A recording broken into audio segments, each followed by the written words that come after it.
This week, Patreon ads, we have another installment of Fuck Your Feelings Friday. Whoa. Whoa. From the archives. We have that in there. Yes. Yeah. Hey, Lily. Hey, AJ. Y'all here? Hi, Michelle. Not dead yet. Good. Please don't. Right? Don't do it. Oh, my goodness. Let's get into it. Yeah, let's do it. I'm ready. Wait, what did MJ say we're calling this again? Oh, right. No, I got it. I know we're live. Welcome to Monday Night Raw. Live. In person, live Raw.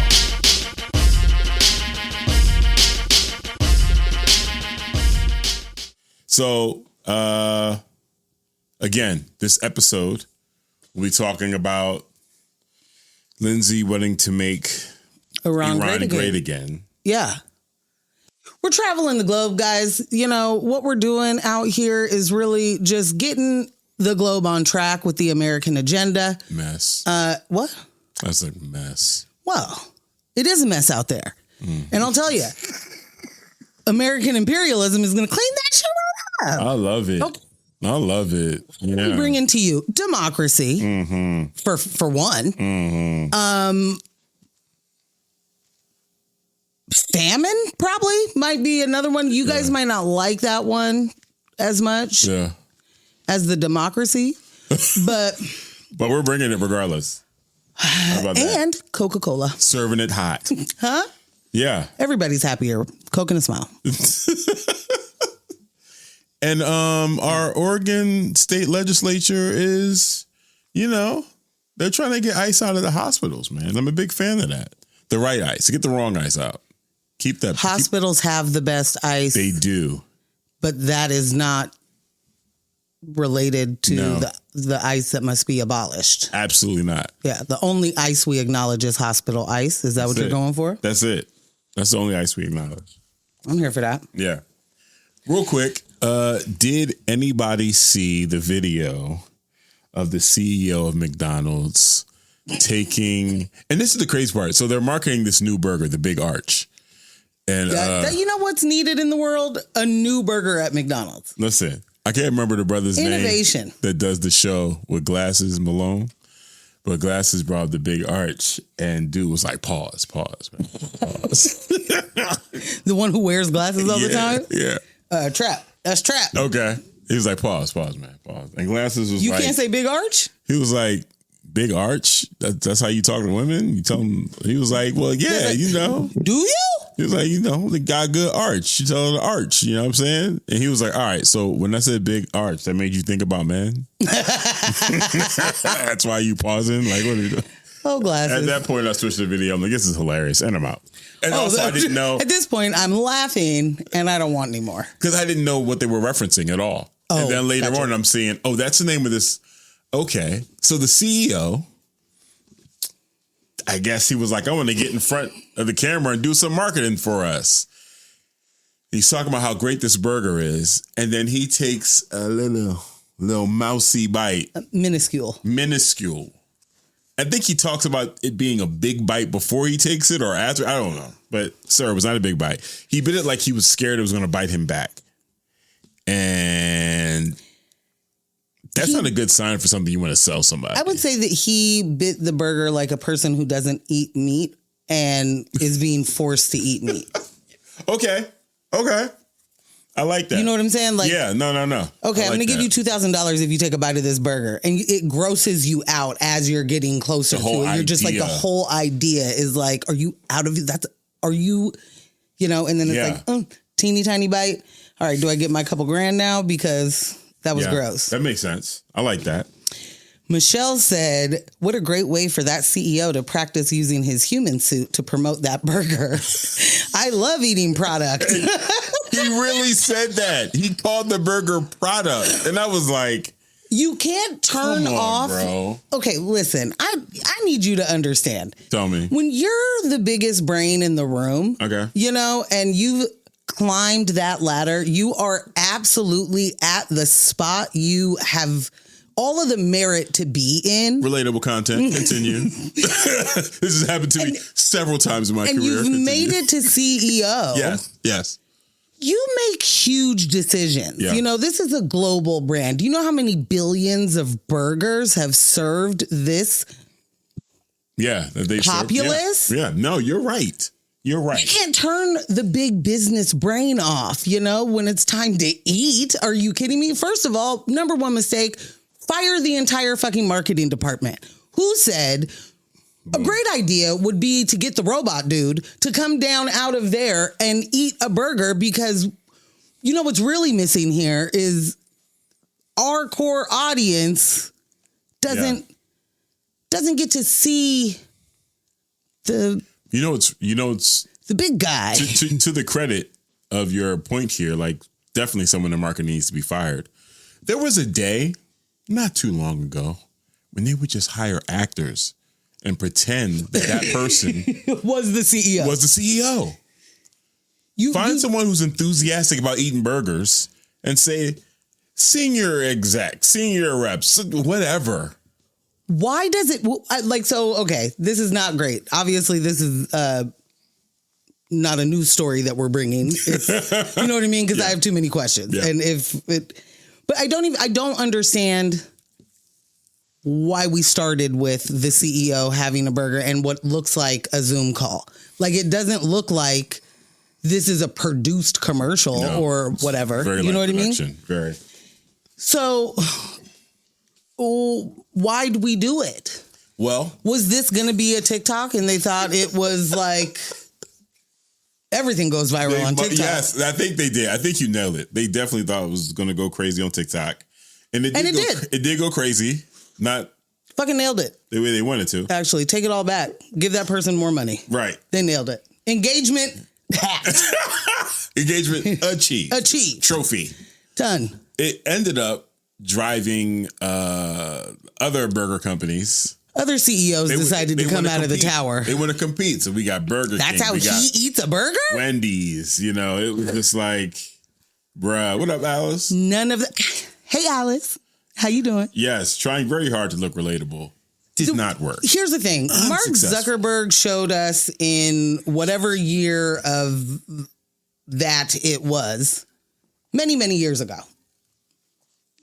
When you are that person, you are not relatable, and there's nothing you can do that makes it so. Like, you just are not. You cannot be. It doesn't matter how much money you have. It doesn't matter, all the things that you can do. You're not relatable. Proof of that for anyone that may be curious. His gold chain? Guess not. There is a group called Z-Pain. And that is Mark Zuckerberg and T-Pain. And they did a group. Are they a group? They did a song. Well, it's the beginning. They redid Get Low, an acoustic version of Get Low. And it is bad. It is huge bad. It's bigly bad. The bigliest. Terrible. It's a very bad song. And I was like, this is you trying to be cool and relatable. And hey, look at me. I'm just the Zuck kicking it with my homeboy, T-Pain. T-Pain, my black friend. It was so cringeworthy. I unfollowed T-Pain. I was like, you are responsible for putting this into the world, that and because it exists now, there's an ever so slight, maybe 1 in 2 million chance that as a DJ, someone requests that just for a prank, just for an effing joke. And now it's your fault. I unfollowed that guy. I had to get out of there. I was like, Terrence Payne, how dare you? Not Terrence. What is it? What up, Steve? What's the T stand for? Do we know? C says, welcome back from spring break, fam. Did we have spring break? Is that what happened? Yo, so daylight savings time snuck up on us. No, daylight savings time is currently kicking my teeth in. Yeah. And I was like... Is that the question of the day? No. Oh, yeah, I guess maybe. It could be. No, go ahead. When you informed me the other day, I'm on the couch, and I was like, what? And you're like, you got to get to bed, babe. You're about to lose an hour. It's happening right now. F it. So you go upstairs and I'm, packing up, shutting down downstairs, shutting off the lights, locking the doors, stuff we don't really do. And I was like, so wait, fall back, are we in spring already? And I had to check. He was like, spring doesn't start to like March 20th, but it's right around the goddamn corner. This ain't spring. This ain't. Oh, it's new spring. You're forgetting what has happened to the... No, go on. I'm mad. I squinted because you're right and I'm upset about it. This squint was so serious. Wow, that was good. New spring. Like so February and March have been when we get snow now. December and January, laughable thoughts. Laughable. You know, the only time I want to know is for Christmas. That's it. Give those who are interested, give them a white Christmas. Other than that, to the East Coast. I don't need this I don't need this trickling into February, March. I don't need that. Yeah.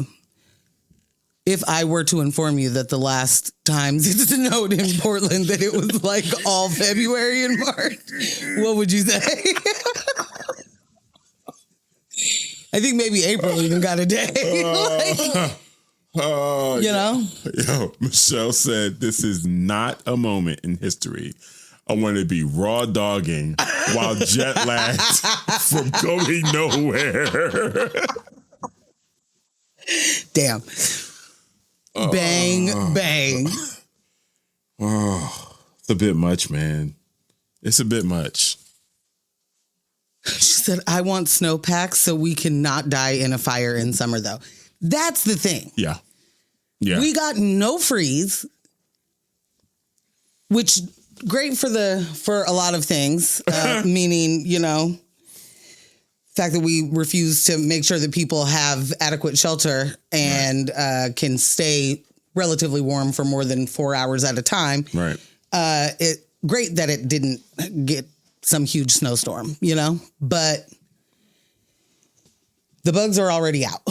The things are already uncontrollable. The spiders are already everywhere. Mosquitoes never left. Jess, mosquitoes? There was a bee in the house yesterday. Never left. A bee was in the house yesterday. Can you believe it? Brianna you came guys to me can't and she's see, like... but Jess is completely taken aback. Picture it. I'm in the house. I'm on Arc Raiders. I'm getting my loot on. Do I survive this raid? Maybe follow me on Twitch. Brianna comes. Are you live streaming? Brianna comes in the living room. She's like, Dad, I know you're in the middle of a match right now, a game right now, but as soon as you're done, I need you to handle something. And I'm like, what's going on? What's happening? Wow. What's going on? And she's like, there's a bee in the house. I was like, a bee in the house? Wow. And she's like, yeah, it's in the kitchen. The concern is palpable. Well, you can't pause once you're live like that. There's no pausing. I don't understand. All right. So I get done. This game, what she's like, it's a game you can't pause. Once you're live, you're in the lab match. You're live. You're out there with other people. Everything is happening in real time. There's no pause. Oh. Yeah. Sounds like you're supposed to die. Isn't that what takes you out? No. Oh. Yeah, but no. Why would I? Trying to get resources back to my place, man. Yeah, well, your real life daughter is apparently having a crisis, and you're like, I can't. What? I don't even know what And you said in our house, or was it the neighbors?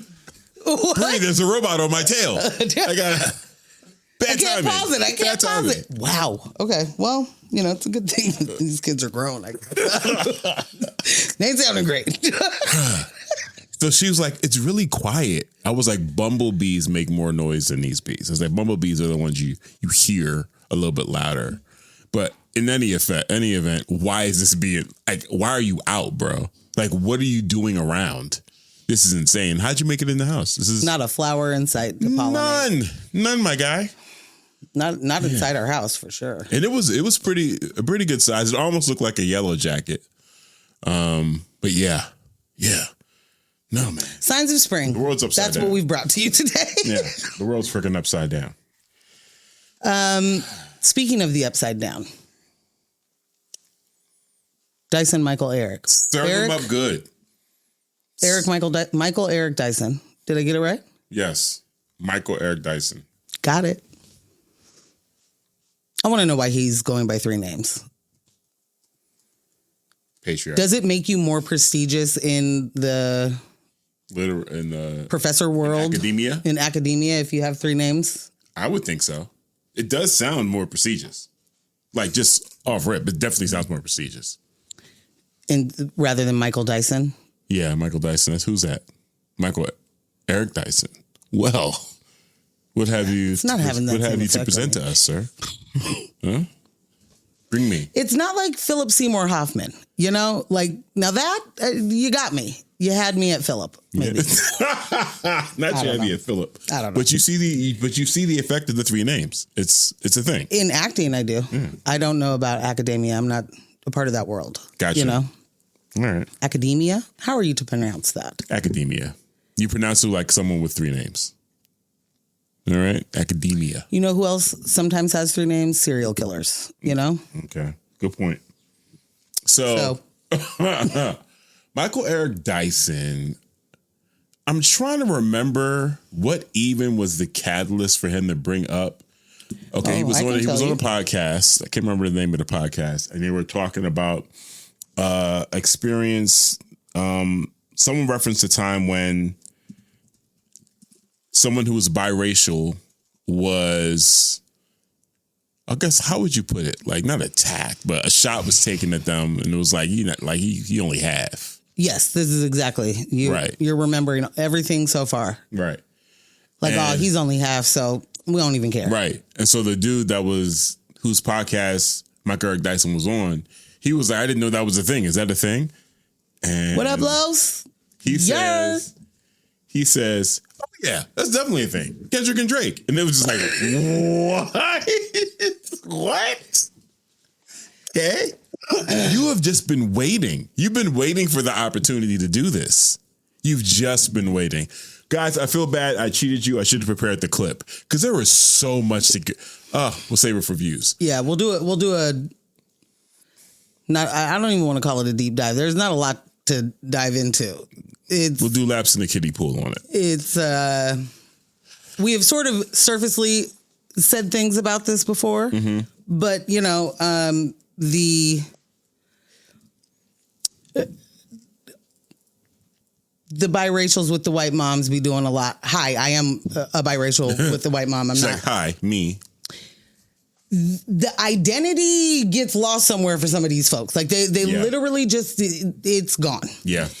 I don't know when they lose it. You know, everybody's different. Everybody's story is different. There's a lot of things that line up though. I think what Michael Eric Dyson is used to being one of the only black people in the circles that he's in. Yeah. I think that he's used to being the go-to black man for those people, the voice of the black community. Not just the black community, but like reason, you know, like he's objective because he, you know, like there's proof and science and things and we can, you know what I'm saying? Like, and he does have those 3 names. You hear me? Yeah, I feel you. He's so disconnected from not just the black experience that Kendrick references. Mm-hmm. He can't understand any of it. He doesn't understand he's just, what did my man Justin said? He misunderstands the text. Right. One, not like us is not you have a white parent. That is not what not like us means. It has absolutely nothing to do with the fact that you aren't black. He's not saying you aren't black. He's saying you aren't a black American, and we're not about to do no FBA talk. But what that means is it is a completely different experience than a black experience in Canada. Yeah. Just the same as there's going to be different black experiences from Toronto to Victoria, right? Like, within your country, there's going to be different. Thank you for saying that, bringing that home as far as the difference even within your country. Yeah, because like there's a different black experience in the Northeast than there is in down south. Like 1,000%. You can be black, you can be biracial, you can be within the country and still be cosplaying. And that's what Kendrick was saying. Point. You're cosplaying. Yes. No one said you're not pretending. Black. Yeah, no one said you're not black. We're saying you're cosplaying, bro. And here's to your point, and what I'm just gonna call him Dyson because I keep thinking it's Eric, and I don't know why I've just completely messed this man's name up in my head the last few days. It's probably because he's stupid now. Yeah, but he got weird cases. It's probably because he got weird cases. It's probably because he tried to take Nancy Mace out. I don't know. Oh, man. He did try to take Nancy Mace down. Tried to hit on Nancy Mace after CNN. Ew. Talking about we look gorgeous together. Don't tell nobody. We look so good together. Don't tell nobody we look good together. Kissy face. Ugh. Sir. It's that he didn't address any of the things. So he played it very light-skinned too. And so you are having this aggrieved moment about how Kendrick tried to take away the blackness of Drake, and you're aggrieved by that because, hit dogs holler and you can't do that. We're all black. Like he doing the most. Y'all, it was bad. What he didn't address was any of the actual things that the anti-black things that Drake did, that he does, that he continued to do within the beef. He didn't say nothing about you rap like you trying to get the slaves free. That wasn't a weird thing for your brethren in light to say? You know what's funny? He probably heard that and was like, yeah, that was hard. Sam, like, that was hard. Oh, yeah. Try to get the... Oh, I wish I had thought about revolutionary. That. Y'all are the ones that are slow for thinking it's revolutionary to say some shit about that. Like, what are we talking about? I feel like I'm yelling. Sorry. He doesn't say anything about that. He doesn't say anything about the way that he just grabs not just accents, but grabs entire sounds. Yeah.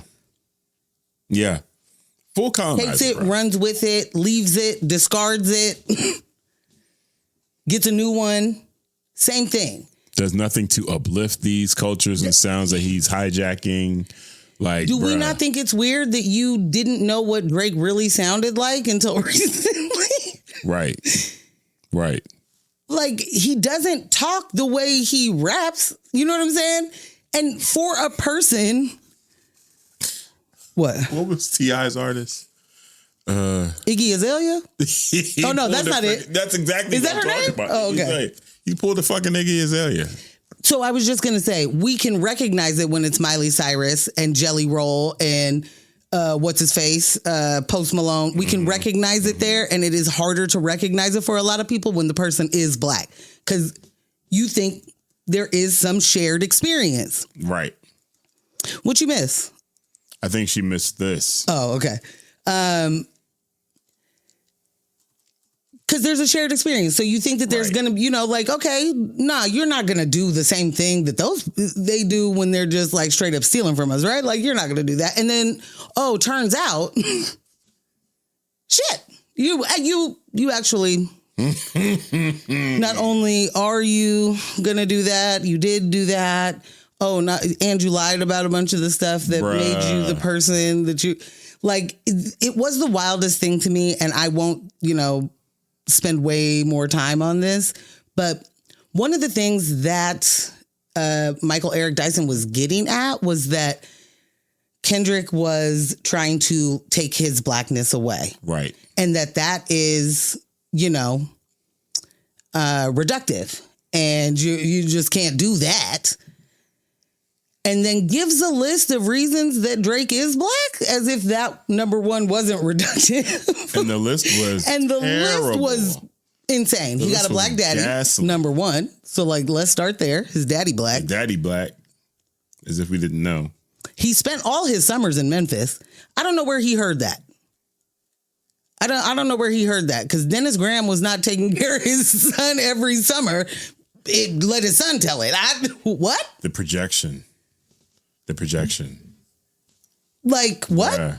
Also, spent the summers with his dad means what? Then he said somebody in his family babysat Aretha Franklin. And that's where we don't even need to talk about the fact that they said and he was, one of his family members is a band member in the Gap band, I think.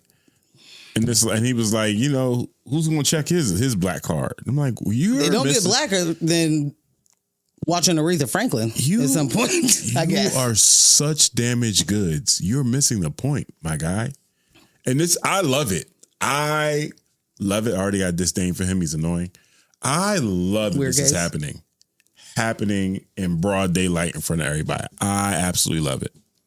Why? Because you think something will change? And no, I just like the humbling. I like the little, because the reference he made to the conversation he had with Hove has blown back on him. Okay, well, let me give that part, and then you tell us about the blowback, because it's now I've missed. Okay, so Michael Eric Dyson does that interview, or he's on this podcast. He makes this whole dissertation, basically, about how Kendrick was foul for trying to de-black Drake. Right. He was going to the powers of the bleak penta would be stripped away. No? It works. And then nobody fucking fucks with it. Nobody likes it. Nobody wants any parts of it. Terrible take. Gets dragged.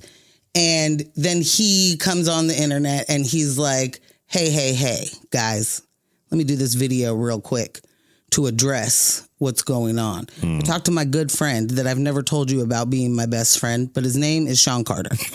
And the reason that you know him. The reason that we're great friends is because I don't blab. I talk to my best friend all the time, and I don't come and tell you guys what he said, because Hove is great and I'm his best friend. And he vehemently disagreed with me.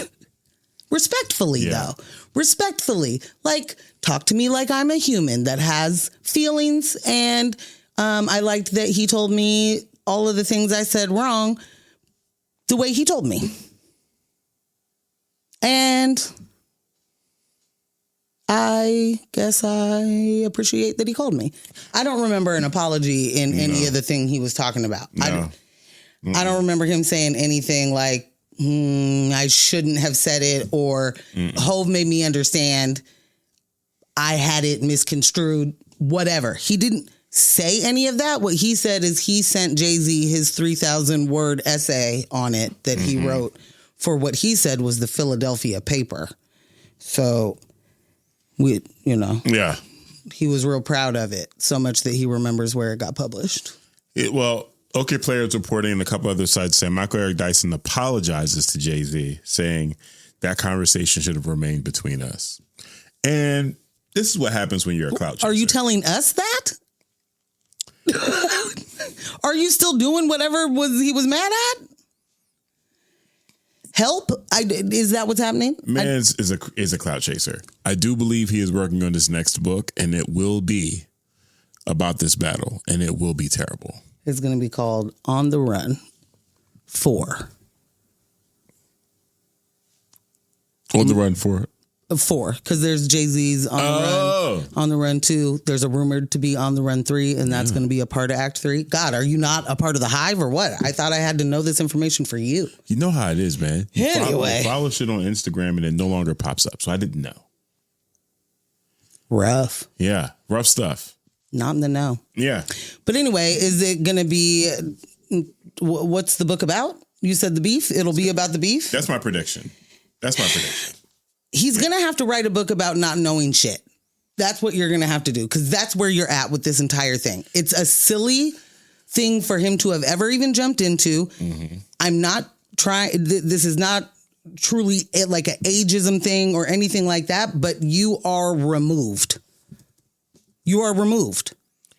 You know, like if you aren't listening to these things, if you aren't understanding what the thing is about, you gotta not pretend to be the voice in the room.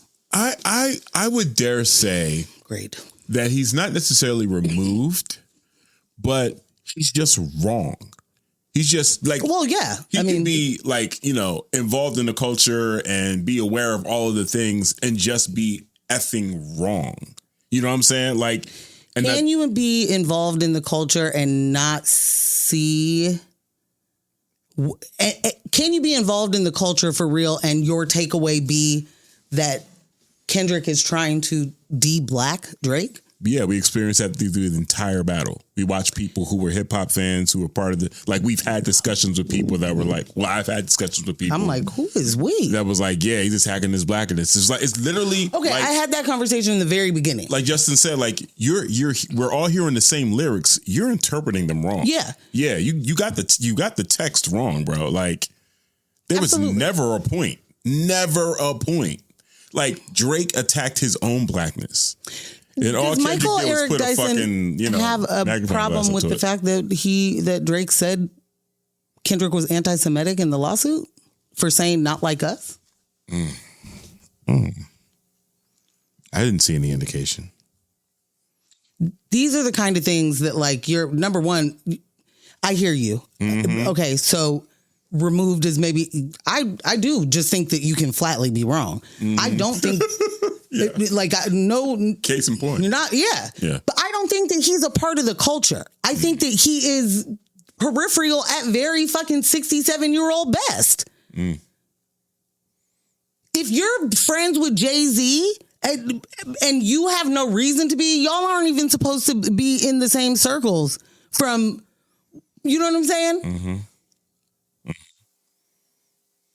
What are you talking about? You're not listening to, you're not doing that. You are listening to Drake all the time because you are at the W Hotel. Mm-hmm. And that's what you hear in the lobby. Perfect lobby music. Yeah. And that's not hate. That's no shade. It's really good lobby music. Passion Fruit is still one of my faves. Nah, it's a banger. They could always play that in any lobby. It's a banger. It hits. I just don't think that you get to be... I just don't think that you can actually be a part of this and be living or have lived part of any of the experience and be like... That still be your takeaway 2 years after it happened. Yeah, he is no different than anyone else sitting across from Math Hoffa getting it wrong in the barbershop. Like it's just it. The difference is he touts himself as someone who has supreme opinions and views. But watch people get shit wrong. Like, dude, you know what I'm saying? Like, yeah. But I'm at the same time, I'm not saying he is like in lockstep with the culture. You know what I'm saying? Yeah, I guess the problem I'm having is that this seems like very speaking out of turn and because you are a respected voice elsewhere, you immediately get respected for what you're saying right there. And the audience he was talking to was a bunch of white people. And that you are telling them something wrong. Yeah. You're telling them something wrong. It's already complicated enough. Like interracial dynamics that they don't ever have to deal with. Mm-hmm. So like... why did you not turn that conversation into an actual conversation of like when the dude is like, hey, so that's a thing? I never knew that black people didn't treat that black person like a real black person or whatever he was trying to get at. That's a perfect moment to talk about why any black person would have any sort of, am I black enough? Where's that coming from? Where does that come from? Right. Where does that come from? Where do all those insecurities come from? It's white supremacy. Don't turn the question around to black people like, why aren't black people doing enough for or you don't like the half breeds? Like that's, huh? Not after you spend, hundreds of years doing different things with that particular group of people to pit them against that other particular group of people. Right. Huh? No, you don't. Like, if you're teachable, Mr. Teachable Moment, teach the fucking moment. Take it. But not, you don't know what you're talking about. Yeah, this is the perfect example of Drake and Kendrick. That was terrible. No, the perfect example would have been from your childhood. The perfect example would have been when somebody told you weren't black enough or whatever it is that you're still upset about. Right. You're not white enough for your white friends and you're not black enough for your black friends. And so nobody likes you. But in real life, it's just your personality. It's just you. I mean, I'm not saying that the things don't get said. Right. And I'm not saying that folks don't experience that. But handle that. Go to therapy. Work that out. Don't project that and put that on other people's actions and other situations. Like you're doing the absolute most. In doing so, you are ignoring the harm and anti-blackness that Drake is actually doing. So it really cuts your entire argument apart. Like if you're saying that on one hand, Kendrick is trying to steal Drake's blackness and de-black him, whatever. But at the same time, you haven't made a single comment about all the anti-black stuff. Like Drake did this to himself. He did it to himself. And if you've been accused of doing it to yourself too, you know what? Hey, maybe there's some solidarity there. I don't know. But we know for sure there's definitely solidarity in these accusations of sexual impropriety. And I think, when brothers jump up to defend another one, usually there's that, guilt and the commonality of the way y'all be conducting yourselves. Predator of a feather or something like that. Vanderbilt University allegations reports in 2022 indicated allegations that Dyson, while teaching, made unwanted advances toward a student, including personal text messages, invitations to dinner off campus, and unwanted physical touch, such as massaging the student in class. Yeah. And then we got the Nancy Grace thing in 2024. Mace, to be clear. Nancy Mace. Nancy Grace is a different kind of, they are probably sorority sisters and the daughters of the Confederacy, but they are, separate but equal. Different annoyances. Separate but equally annoying. Nancy Mace publicly revealed in an alleged shocking text message that she received from Dyson following a joint CNN appearance. And I feel like we covered that, right? Like on the Thursday morning show. Oh, when it happened? Oh, absolutely. Yeah. It was just like, what exactly are we doing My brother. now? What are we doing? He legit was like, the world wouldn't stop because we're on polar opposite sides of the spectrum. Legit, after appearing with her on, I believe it was CNN, when she purposely and continuously mispronounced the vice president's name. And it was like, and he corrected her. And she went on some, I can say it however I want. Yep. Because that is Nancy Mace. I'll do whatever I want. Fuck that black lady. What am I supposed to do? This is reverse racism. Right.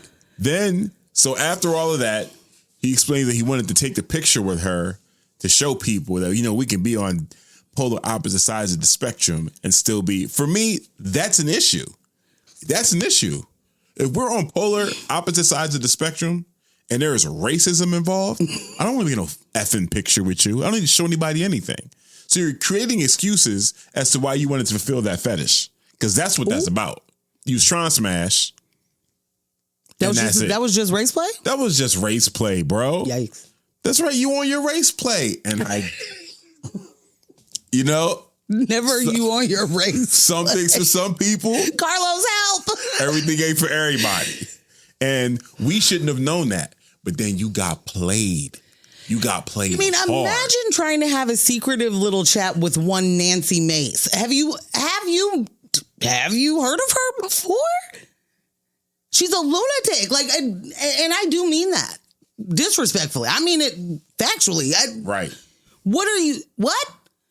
Also, one, I just want to say, to your point, you said, I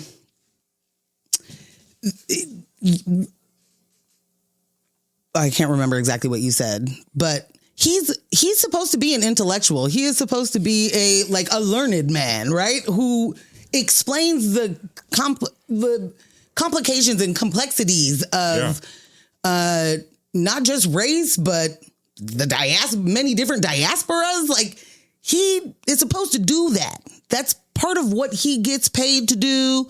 And you're telling me that you can't recognize what this is for what this is?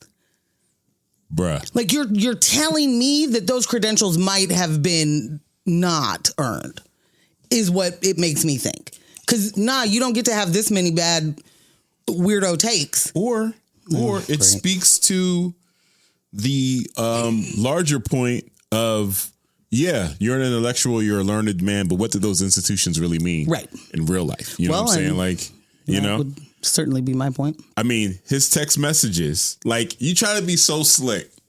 Because here's the thing. From what we saw from the text messages, at no point did she, like, she just played him to the side and was like, LOL. Yeah, she legit just, yeah. I'm not doing this with you. And then she entered them into the congressional record. Bro, you getting curved is in the you getting curved by a racist. Your kissy face is in the congressional record. Oof. I need you to chill the fuck out. I need you to chill, B.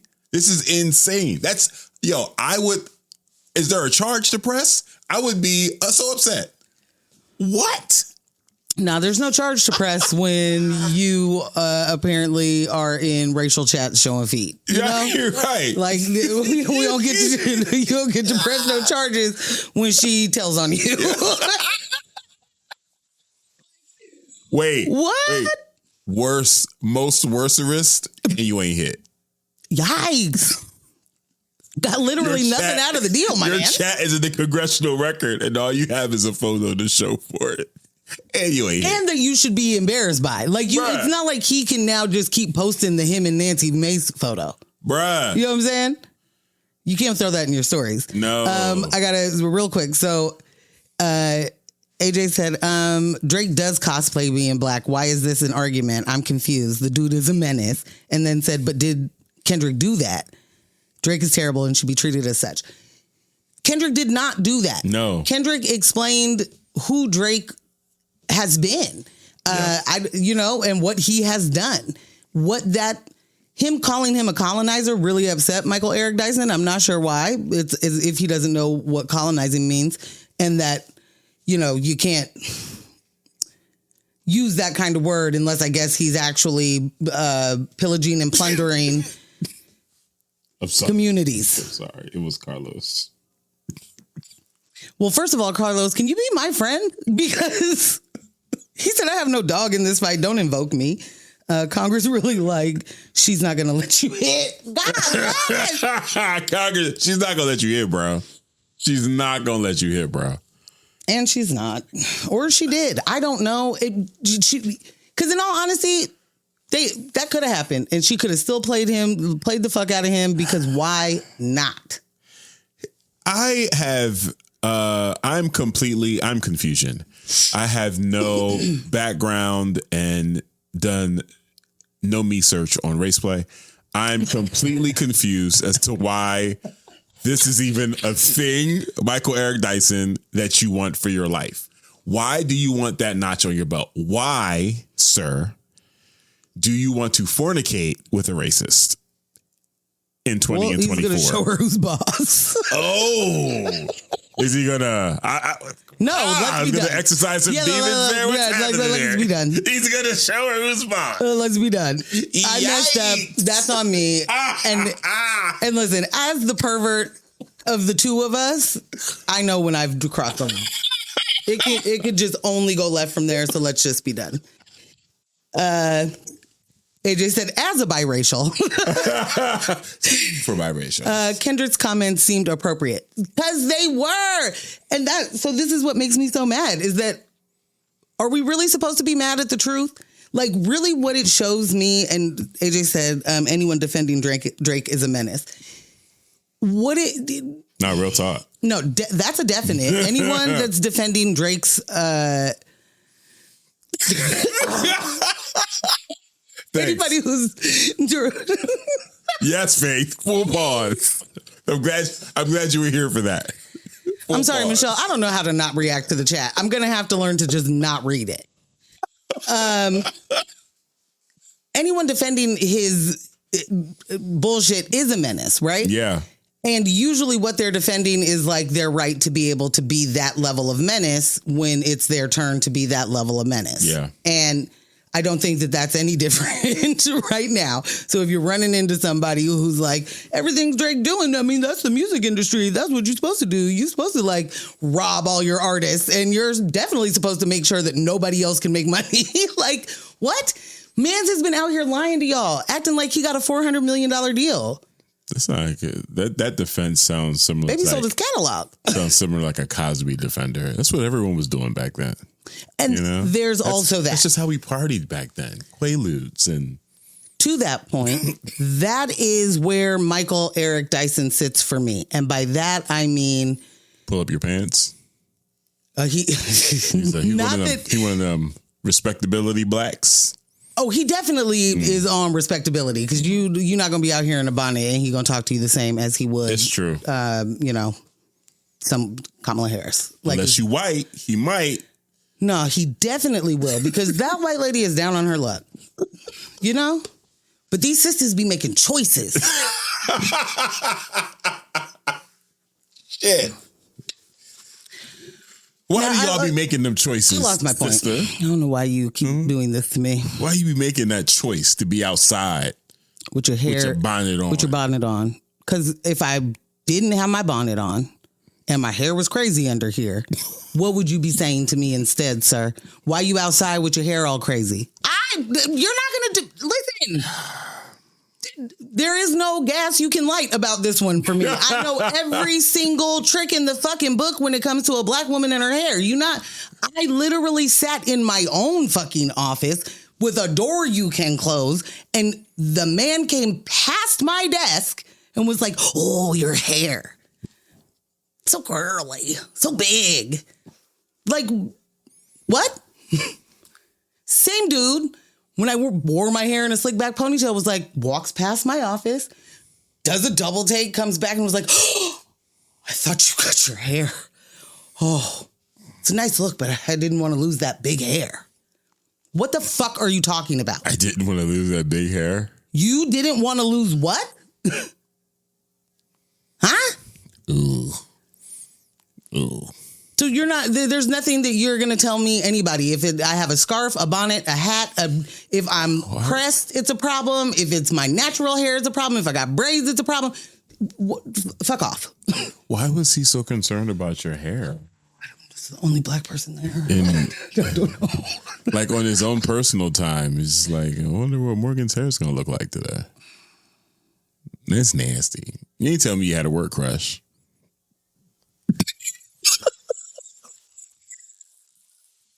This is how we find out on the air, huh?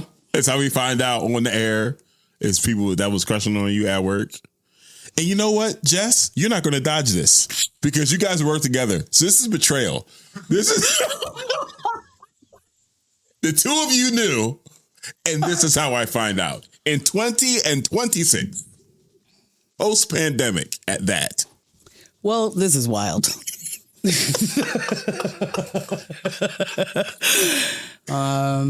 Yeah.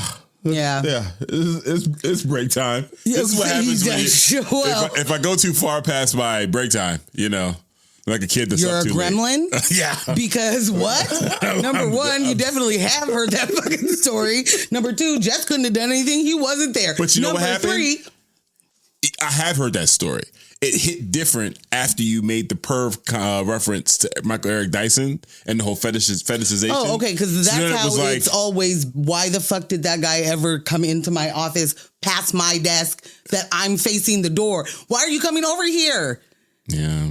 Yeah, no, so what I was going to say as my number three is I now understand that you took that story for not what I didn't convey to you what that story did to me. Yeah. I didn't mean to take onus for that. No, you did it right. No, fuck, ambush.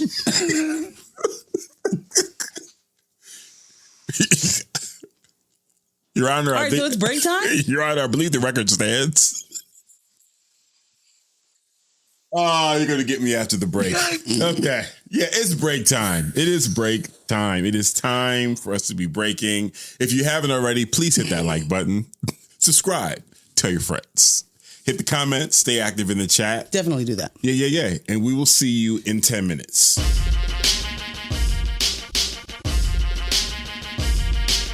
What up, though? What it do? What's happening? What's good with you? Okay. I was waiting for you to jump in. That you was going to do a salutation of some sort. Hello. Well, my feelings are hurt. Carlos hurt my feelings, so I'm just going to be the same. I think it's okay to just let our audience freely express themselves. Yes, without and he judgment. was able to do that. I feel like there's a little bit of judgment happening. I didn't judge him. I said it hurt my feelings. If that's what judgment feels like to you, then we need to have better conversations about things. I don't like how that went just now. Well, I'm a learned woman, so. Do you have 3 names, though? You do. Hughesby Jones. Morgan Hughesby Jones. What's wrong with you, man? Yeah, you do have 3 names.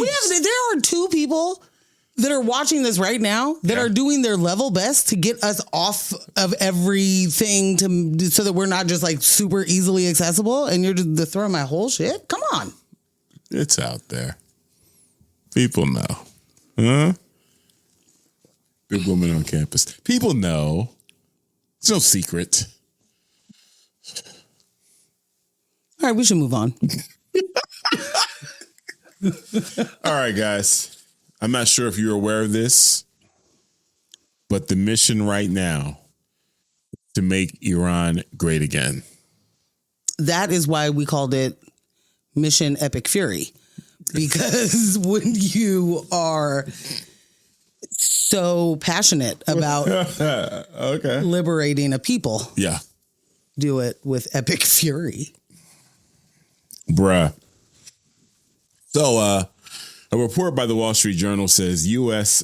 Senator Lindsey Graham advised Israeli Prime Minister Benjamin Netanyahu on how to lobby President Trump ahead of U.S. military strikes on Iran.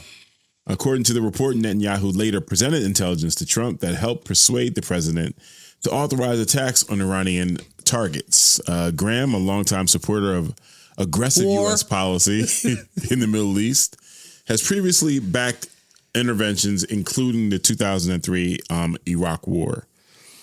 The report describes weeks of coordination and lobbying as Israel pressed the United States to confront Iran over its nuclear ambitions. Graham told reporters that there had been an internal debate within the administration about whether to allow Israel to act alone or involve the U.S. forces directly. He said he urged Trump to ensure that the United States had its fingerprints on the operation to signal American support for Israel and deterrence towards Tehran. Since the conflict began, Iranian health officials say at least 1,255 people have been killed and more than 12,000 wounded. Humanitarian sources estimate that more than 1,200 of the dead are civilians, including how many, at least. Will you say that one more time? Humanitarian sources estimate that more than 1,200 of the dead are civilians, and there's 1,255 people dead, and more than 1,200 are civilians. Yeah, including at least 194 children.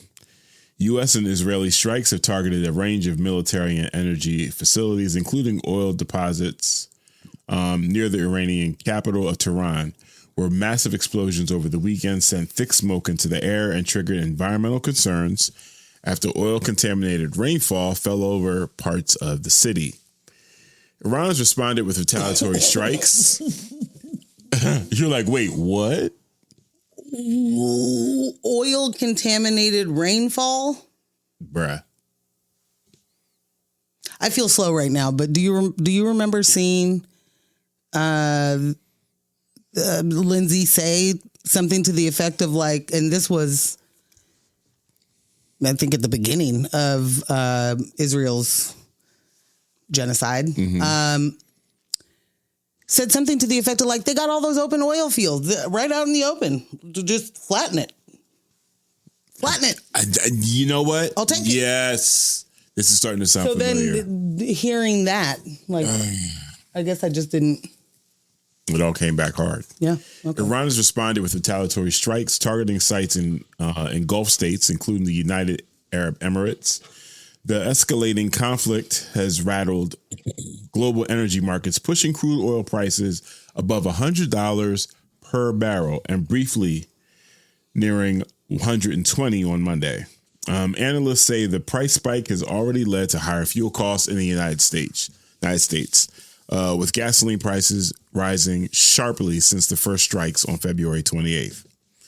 Graham warned this week that the war could escalate further and urged regional allies, including Saudi Arabia and the UAE, to join military operations against Iran. After a March 3rd briefing, the senator said he hoped Gulf nations would get into the fight, arguing the conflict directly affects their security. He also suggested that the fall of Iran's government could reshape the Middle East and eliminate threats to shipping routes, such as the Strait of Hormuz. However, a classified assessment of by the National Intelligence Council reportedly concluded that a large-scale assault would be unlikely to remove Iran's entrenched military leadership. Meanwhile, lawmakers have pressed the Pentagon for details on the cost of the war. Estimates from groups such as the Center for American Progress and reporting by the New York Times suggest the conflict would already be costing billions of dollars, with the Trump administration expected to seek tens of billions more in funding as operations continue. Lindsay went on record saying $1 billion a day is not too much of a price to pay. For 31% of the global oil. That is what they are. Venezuela and Iran make up 31% of the global oil. Right. And amazing. We just kidnapped Maduro. You know, we'll just take Venezuela's leader. We'll just take you. And then we'll just kill your leader in Iran, start a war. Pete Hegseth will say, we didn't start the fire, but we will put it out. Or something. Something of that. It was actually, we didn't start this war, but under President Trump, we will finish it. And you did start the war. You're just lying. You're just flatly fucking lying. And their defense for the initial strike without congressional approval was, this isn't a war. It's a mission? Yeah, it's not a war. It's a mission, as Trump was referring to it as a war. It was just like, okay. You know we don't believe anything you guys are saying. Like, it's just right here in front of us. We know what you're doing. We know why you're doing it. It's no different than Trump saying that the U.S. is not responsible for that bombing of that girls' school, that he believes Iran did it to themselves because their arsenal is just old and faulty and they made mistakes. Okay, I saw a reporter ask Trump, you are the only person saying that in your administration that Iran struck their own school. What's the press secretary's name? Carolyn Leavitt. She'll be sent it tomorrow, but you're right. Oh, I'm sure she already said it. I'm sure she already said it, but what the person was talking about is like the Pete Hegseth was standing right next to you, and he would not say it. He said, "Well, we're investigating." So this reporter said, like, you're the only one saying it. Your Department of War head standing right next to you won't say it. Why is that? And he said, well, I probably just don't know as much as everybody else.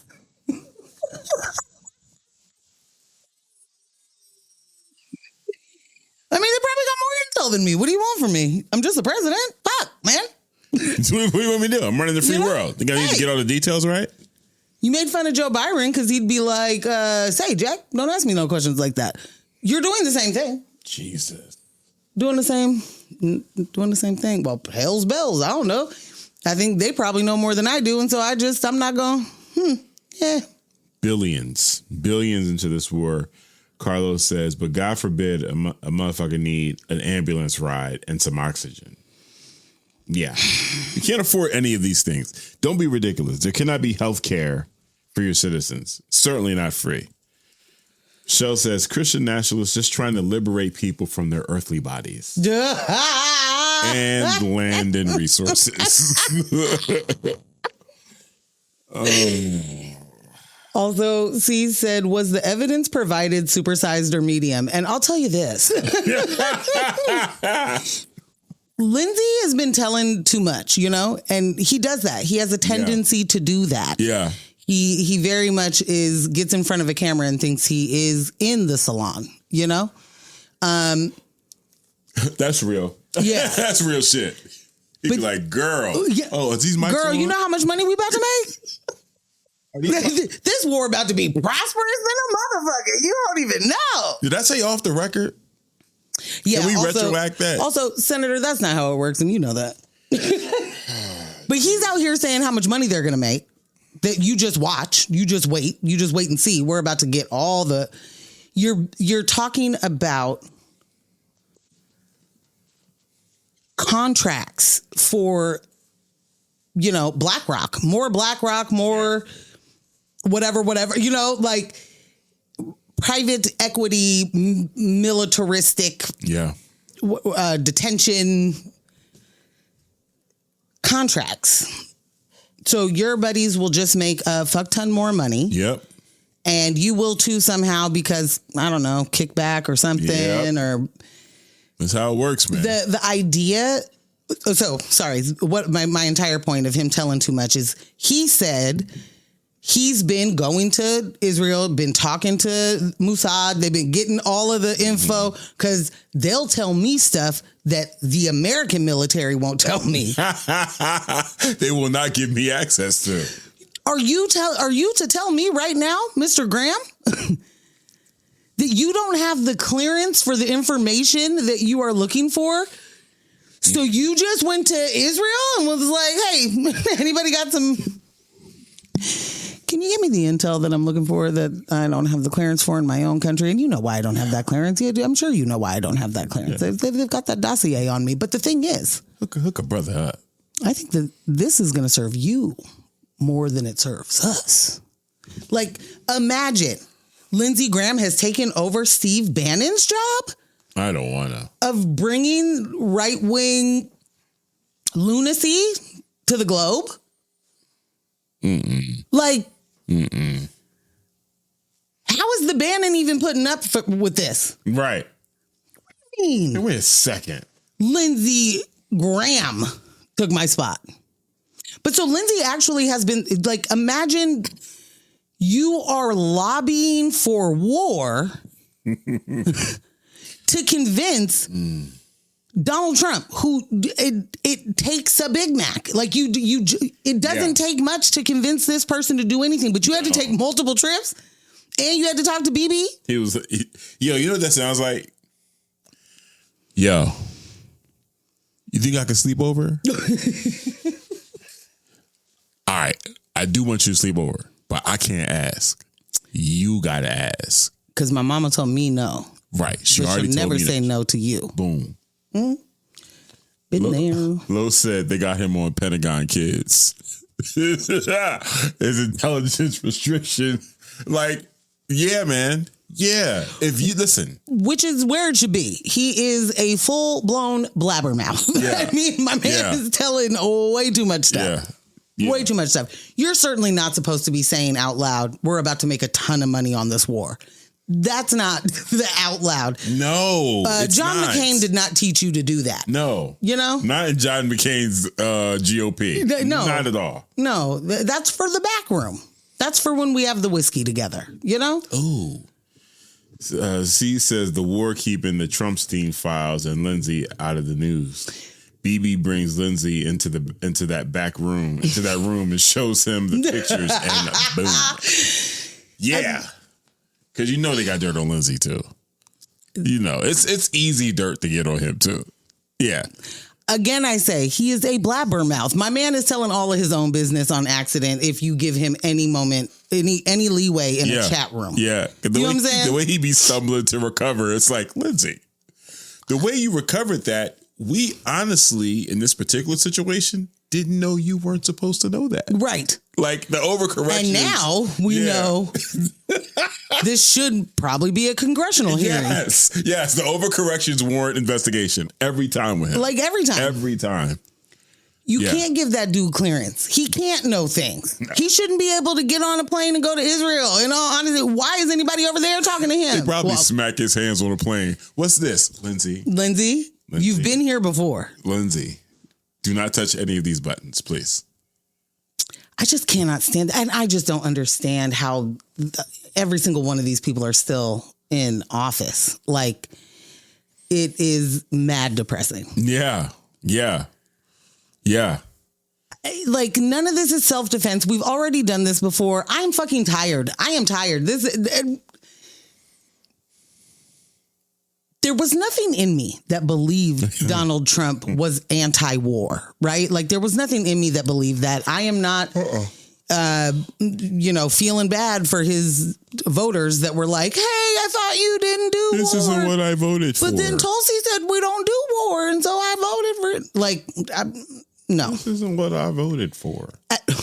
Carlos said he cannot sit at an emergency exit. No, I don't trust that man. Lindsay being there like this. He'll get up. Somebody else do it. Sir, we're crashing now. We're crashing right now. You just wanted leg room, and I get it, but you agreed to do a thing. Nah, you're going to have to get someone else to do it. I can't open that door. What? What if I fly out? Lindsay? What? Okay, you know what? I'm not doing this with you. But the disregard, the blatant disregard for human lives. That's where I want to get to. Yeah. Like, just on some more, like, this is $1 billion a day. It's worth the price of all the money we're going to make. Like, we're going to be losing. You're risking people's lives. You're going to be losing people's lives on both sides of this. The trauma, the PTSD. And of course, he's not going to take this into consideration because we've watched this government have zero regard for veterans. Zero. So I am just really, I'm blown. Like I'm blown away by how recruitment is still even a thing. Like, and I know, they're primarily going after impoverished communities to do that, but it's just like, golly, they don't give a good goddamn about you. Something that could maybe help to solidify that thought is someone like Lindsey Graham has been trying to gut and cut every social safety net that we have. Mm-hmm. He has been a part of making sure that the least amount of people qualify for any sort of assistance. Mm-hmm. For someone like that to say that $1 billion a day for a war that will, and maybe, I don't know how you say this, for an attack that is going, their mission there is to be able to invade a country and take over their natural resource and be in charge of it and be the ones who get the profit from it. So $1 billion a day is a drop in the bucket in comparison to what they're going to be able to make, right? And it's estimated to be like $25 billion annually to end hunger in this country. Would you not just, so is that money just laying around and we're just waiting for a war to spend it on? And we could actually, you know what I mean? Your citizens, your residents, your people do not have enough to live. The vast majority of people do not have enough to make it comfortably. And by comfortably, I don't mean feet up, sitting in a pool, jumping into a hot tub. I mean, I know for sure all my bills are about to get paid this month. Surviving. Yeah. That is of no consequence to you. the amount of people that are homeless in supposedly the most prosperous country on earth, that is of no consequence to you. Starving children, no consequence to you. None. Those aren't things that happen here, I guess. The amount of people that are in filing bankruptcy and are being garnished for medical debt, for credit card debt, for school loans, like the things that they had to do to survive, and they did it legally, and then being incredibly punished for it on the back end, because we all got to be able to make a fucking buck, right? And if I didn't give you this debt. I mean, I didn't give you a loan, right. But I bought your debt, and now you can pay me for your debt. Not happening. However, the people that I actually owe have already written that off, and they no longer expect to get that money. Right. But now a third party can collect that money at a lesser rate or ruin your credit if you don't. Like, this is what capitalism does, and it will not be different. It cannot be different under this system. And that is true for the way that the government runs. Right. They are working for capital. They are not working for us. And this is a very clear example. And if you weren't around or weren't paying attention for when we did this in 2003, just same exact fucking playbook there, I guess. Well, I mean, they have weapons of mass destruction. They absolutely don't. They absolutely do. We have to go invade. We are the creators. We are the reason why ISIS exists. Period. You don't need resistance. Resistance militias if they're not resisting. Yeah. An invasion of your imperialism. And that's reductive. And I'm sure that, we can have a far better conversation on how that is America's fault. Mm-hmm. But it is. Yeah. Yeah. I mean. Yeah. And it's literally what we do. We are really good at this, not good at this. And I say that because we do just know that we're doing coups everywhere. Yeah. Everywhere. And those coups are literally just power, land, resource grabs. They don't care about those people. We are creating instability fucking everywhere. And then, screaming with our pants on fire when people come here to flee the country that we made unstable that they're from. The nerve of them wanting to come here and enjoy. I mean, imagine being in that position and then you're hearing on the news the president of the place that ruined your home say that you're a rapist and drug dealer and murderer, and that you're the reason that the place that you live is violent. Right. And then tell me to go back to it when you've not left it. With regards to the statement earlier about how the GOP feigns concern for veterans, Alice said the way they snapped that veteran's arm. Did you see that? Oh yeah, you saw that. We watched that together. That was wild work. All the goosebumps everywhere right now. Yeah. Literally, that was one of the harder things to watch, even with all of the state violence that we see. That arm break was wild. That was real rough on its own, but it was the, I don't have a better word, the roughhousing, the manhandling they were doing of him after, with the absolute understanding that his arm is broken. Right. There was no still carrying on. Misconception. It wasn't like, oh, did I hurt your wrist there? Were the cuffs too tight? Like this, no misconception. He said, man, you fucking broke my arm. One of the cops that I know. Fuck you mean? Right. As you are still pushing my arm so far up. It's like it's pinned. Yeah. What's this for? What am I about to do? I'm in you have full control. What am I about to do? You've broken my arm and you have it behind my back. I'm pinned. Also, what could he possibly have said that demands that type of violent reaction? And of course, this is a rhetorical question, because we watch this all the time in those town meetings and those, community gatherings, they do it to anybody. Man, women, age doesn't matter. They grip you up as if you're armed and in the middle of an attack. And they don't do that to the people that are arming and attacking. Right. Like, that's just they'll insane, let you out of jail. It's insane. There was someone else that said something. Oh, Alice was like, yeah, and they wouldn't even turn around and look at him. Yeah. It was just nasty work. That was terrible, man. The people in the audience, that was disgusting. Not turning around, not looking. It's just, for me, it was such an example of what compliance looks like. Like we are so... as a people, you can sit there and hear this man getting his arm broken and saying the American people don't want to go to another war. The American people don't want this. We don't want to spend our money on this. We don't want to send our sons and daughters to do this. Number one, I don't know how you're not turning around to, don't y'all respect the fuck out of the military service members?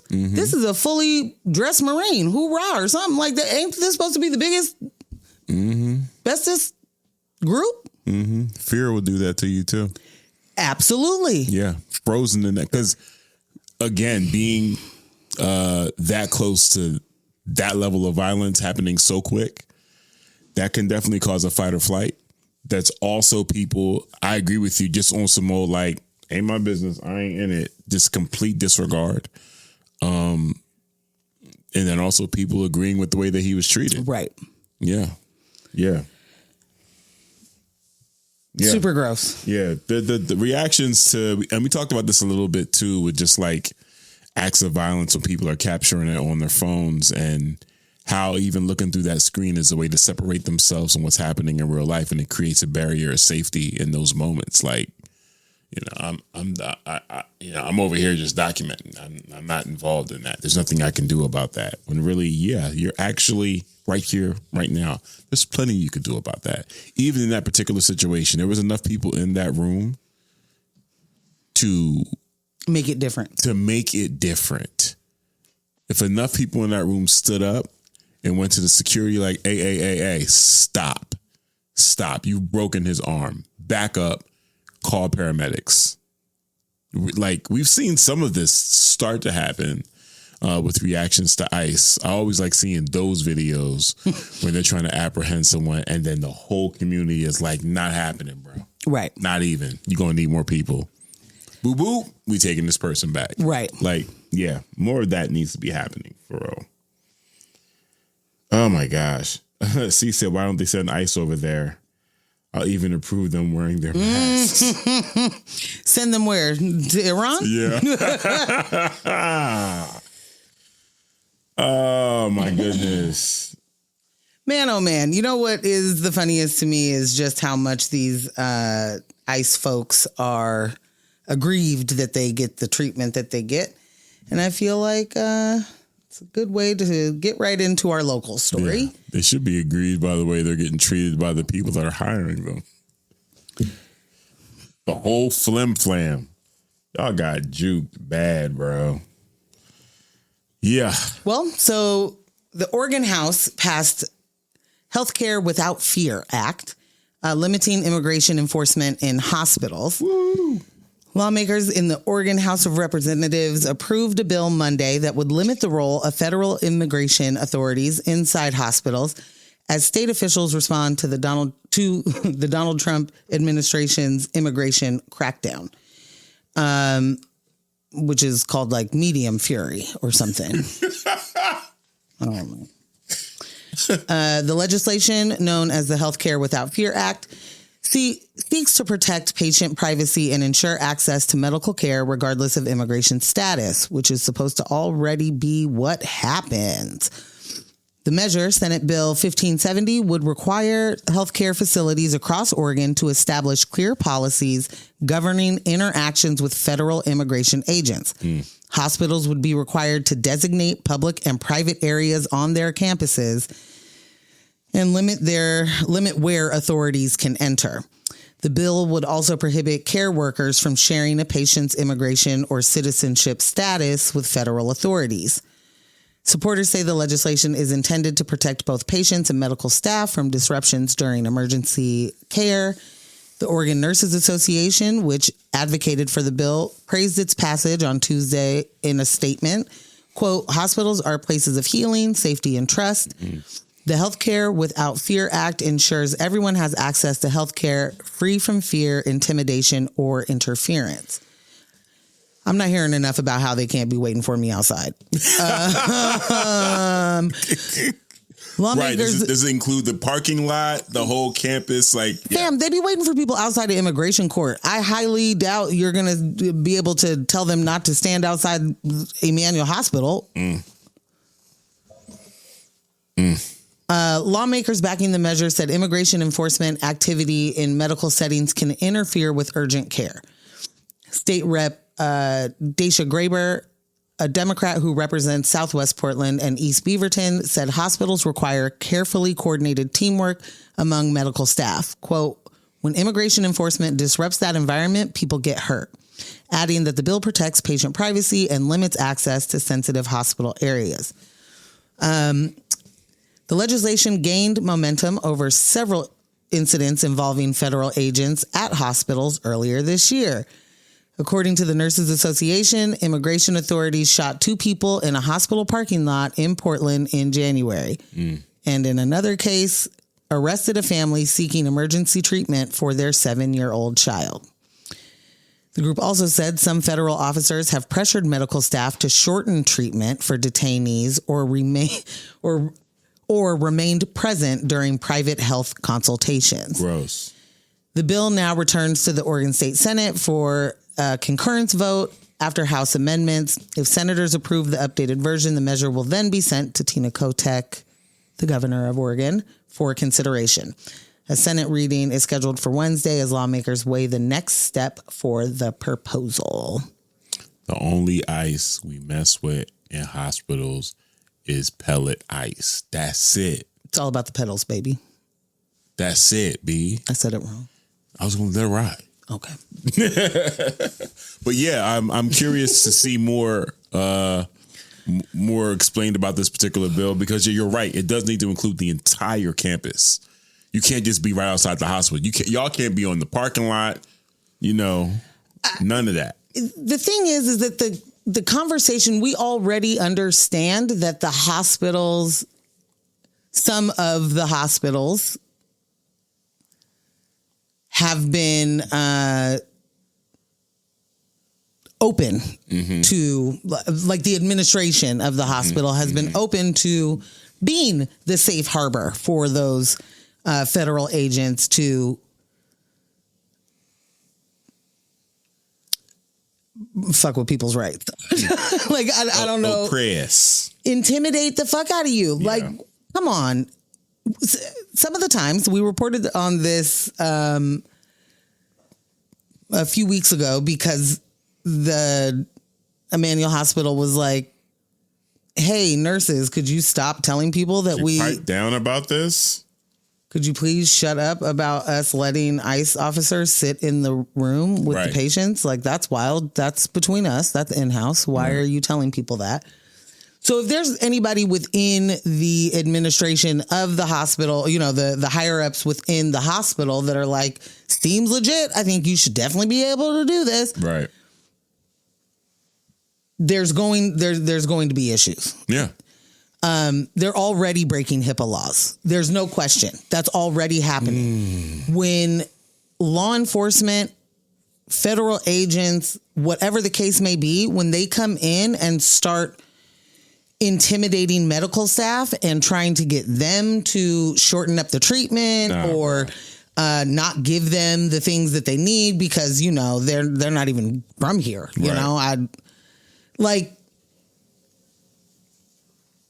I don't really even know what that is supposed, like. There are too many times when I hear that the police can't take someone to jail because they're too beat up. They have to go to the hospital first, stuff like that. A bunch of these people are being beat up by the ICE agents and then taken to the hospital, and then they're in there making sure they don't tell them I got beat up by these ICE agents? Also, like, you kidnapped me. Wrap it up quick. I got to get into detention. Yeah. Like, I'm just going to sit here. If you could just like hurry up and just do this. The detention center's far. I mean, I don't know if you know where it is, but it's going to be a drop. I only got like 2 hours left in my shift. If we could just wrap this up, that'd be cool. Imagine. I mean, you don't have to. It's happening. But like, things are so bad that being excited or hopeful about something as fucking piddly as this bill, in all honesty, it's like you have the Multnomah County DA out here just being like, you guys can do whatever the fuck you want here. We got nothing to say. We got nothing to do. We don't need to tell the police to do anything. We don't. Hey, man, federal is federal. What am I supposed to do? Right. So happy to see that there are people that are trying something, but this is very much akin to y'all can't. Let's put some body cams on you and you can't wear a mask. Not enough. It's not enough. Because they're just so lawlessly out here oppressing people. Like they're afraid to go to school. They're afraid to go to work. They're afraid to go to the hospital. They're afraid to go to court. They're afraid to go to court. Like it can't even exist. This is just such a wild ass thing to live through when you have this much access to information. Yeah. Like, this administration is now, throwing out the stats that there's been basically like no border crossings, like. Sure. Joe Biden it was a flood. Open border. Gabillions of people came through. Wide open. So many people, we can't count it. It's gabillions. And that was daily, that was gabillions daily because he refused to close the door, and then when he did close the door, he wouldn't lock the door, and he would just leave it open because he's old and senile or something. Like, they talked about it like he was just like, like he was a Southern grandpa, and it was like the screen door that just kept getting left open. The border is just like that tattered screen door. Exactly. They're saying there's basically, no crossings now. When you make it illegal to seek asylum, they're not going to come to the fucking desk, bro. No one's going to come to the desk and be like, I'm here to seek asylum. However, they do still go to the desk and they get turned around. So they don't get across because you're supposed to let people come seek asylum. Yeah. But when you decide that you're not going to do that anymore, no fucking wonder your numbers went down. This is the same as you not testing for COVID. Well, if I test, the numbers are going to go up. Yeah. God, if I allow the people to come seek asylum, there's going to be millions of people. Then we got to report those. Then we got to. My border isn't open. All of it is smoke and fucking mirrors. And I guess my entire point of being so long-winded with all of this is just that, like, we cannot forget we are the ones creating the instability. This country creates instability across the world. Yeah. In the name of capitalism, in the name of religious freedom. No, it's certainly not that. I can't remember. Was it Lindsay who said? No, it couldn't have been Lindsay. Anything could have been Lindsay. You're not wrong about that. Let's not count Lindsay out. I don't think it was him. I just heard it on my way over here, and it was like, we biblically need to do this. It wasn't Lindsay. Oh. I don't think. Mike Johnson, maybe? Probably. But it didn't sound like his voice. I wasn't. I was listening to something. Yeah, it's pretty audacious. They said, whoever it was, said that we have to, we don't even really have a choice. What are we to do? What are we to do other than this? We are biblically obligated to make sure that, I guess, Israel gets what they want? Bruh. Question mark. Bruh. Yeah. I am very interested in seeing the developments with this particular bill. Encouraged to see other states do the same. And yeah, the additional concern about the hospital property has to be, and I hope it's probably already in the bill. I hope the entire campus is included. It's a small ask. It's a small ask. Unreasonable. For people to be, the nerve. For people to want to be able to go to the hospital, get the care they need without risk of getting deported, without risk of being detained. Like, I couldn't even imagine. So what are your options now? You just stay home and just you walk it off? Well, you don't get to do that. You know what I mean? Yeah. No, these are not folks in the position of I just won't go to work then. Right. There's no scenario in this country that exists in the way that they tell us. You know what I'm saying? Like, homeless people are not like, I'd rather live on the street and do drugs. It's way more fun. Right. Immigrants are not lazy being here, living off the teat of this government. This government has no teeth. You know what I mean? Mm-hmm. Like, this government is like, out of order. So the idea that those people that work for this same fucking government go on TV, go in hearings and say things like the immigrants are getting X amount of money in SNAP, X amount of money, they're on Section 8, they're this and that, when they cannot get these things. They're voting. They cannot do this. Yeah. And they know that. Right. Right. There's no way they don't know that. They just lie. And so, like, there's collectively, we need to be acting on with the understanding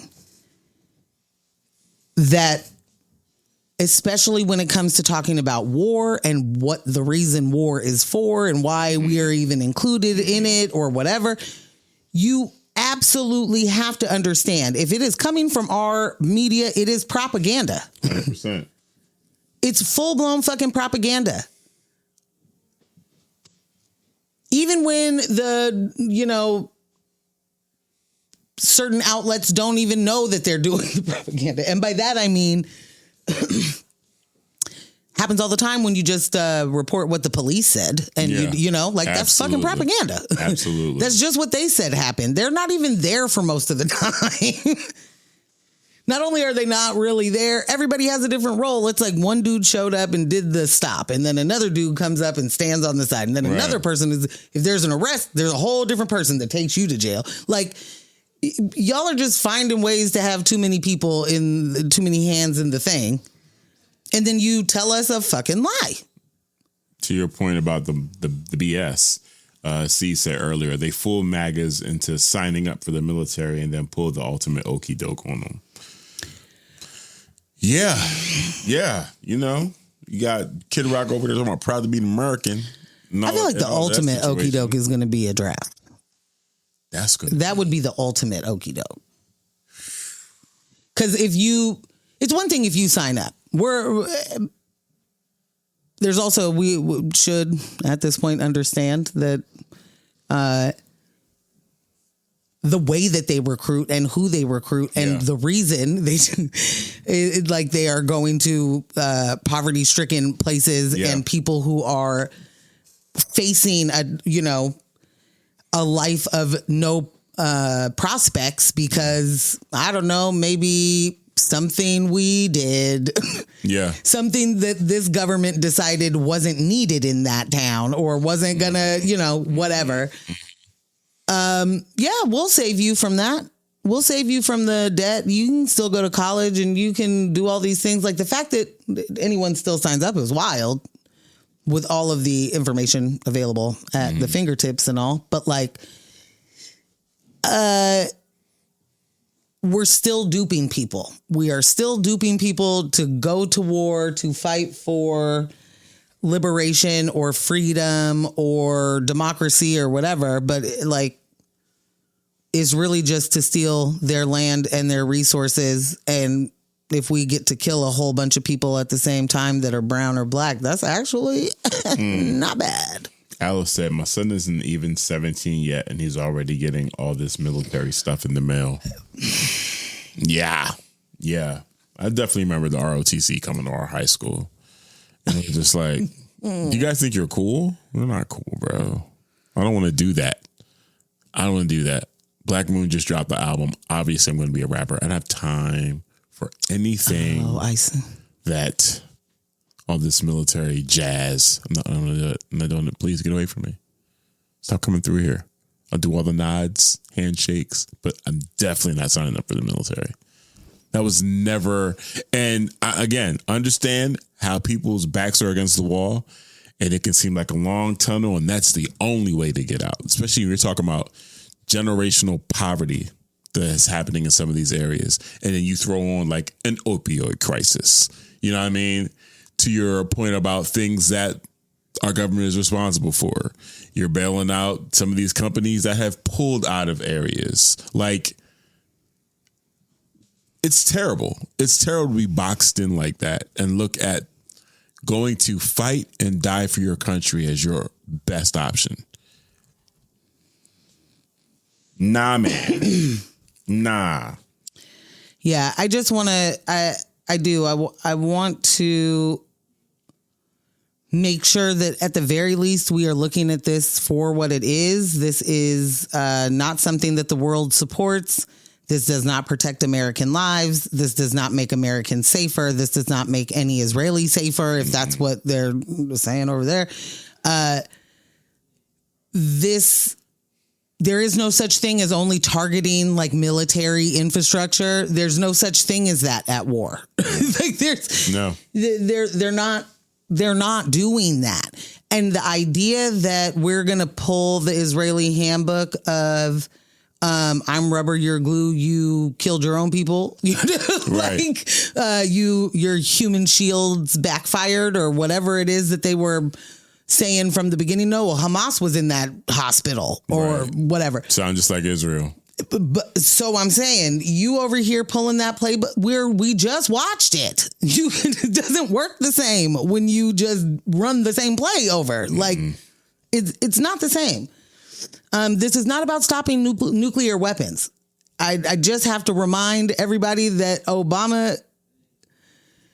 I didn't even mean to say Obama. We were in a nuclear agreement with Iran, and Trump pulled out of that in his first term in 2018. Right. So you don't get to do that in 2018 and then tell me in 2026 that they are the most imminent threat to America because they're about to have a nuclear weapon, which they don't have any evidence of. Like, you cannot do this still. It just, I know that like Bush is still alive, but it's you can't run the same play. We just did this. We just did it. Where people are just starting to understand actually how much we did that. No, that's real. So like right now, it seems wild to me that we could be doing this right now when we have a lot of people really starting to understand that the weapons of mass destruction was a full fucking lie. Right. And that, you know, Dick Cheney and John McCain and all the, oh, damn, what's the one dude's name? Major Warmonger. Damn. I'll get there. You know, this is the end. The end game is to dominate. Yeah. The end game is to be in charge of as many pieces of land, as many natural resources, as many things as possible. They just conquer. Yeah. Yeah. She said the only thing being enriched is their pockets. Certainly not the uranium, right? Hello. Like, oh man. And Alice just said it is real. They just bombed first responders in Iran. Bro.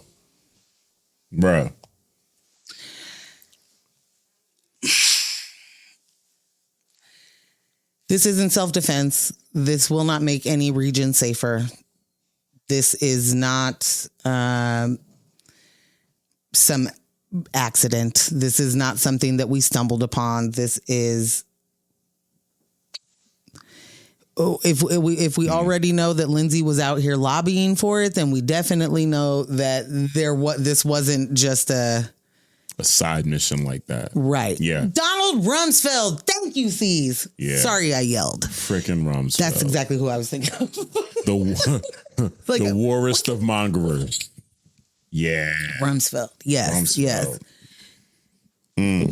He said, but Morgan, you can run the same play. He won the election in 2024 after the first term. I'm still, yes, and I don't even know how to discuss these elections, honestly, without sounding like somebody who every hat is tinfoil. But it just, the more and more we learn, the less and less I think that it matters. Yeah.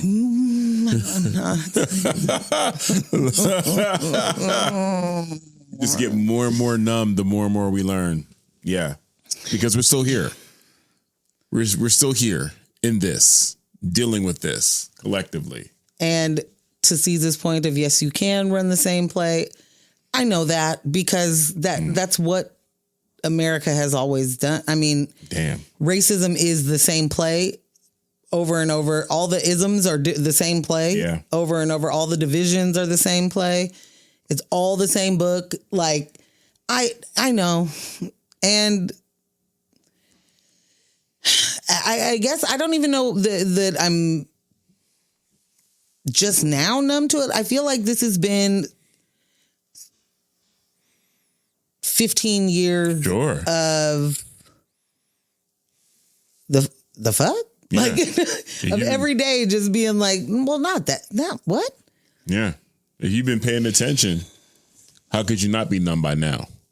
You know what I'm saying? Like, there's no way you could have been paying attention all this time and be like, can you believe it? Of course. Of course. Of course. I've been paying attention this whole time. Absolutely, I can believe it. Just the lifetime. Just in our lifetimes. Mm-hmm. The amount of, we're either at war, we're at financial ruin, we're at war, we're at financial ruin. We're in a healthcare crisis. But that's because we're in financial ruin. And then because we went to war and gave all the money to the military again. And then when we weren't doing that, we gave all the money and a bunch of military equipment to the police. And we're like, could you act like the military here? And then we don't have money for school and we don't want to feed kids at school, even though their parents don't have no money to feed them. So they eat breakfast and lunch at school, but they can't eat dinner. Like, what are we? This is the... Who says yes to this? Like, if they explained capitalism the way capitalism really exists, I don't think a person...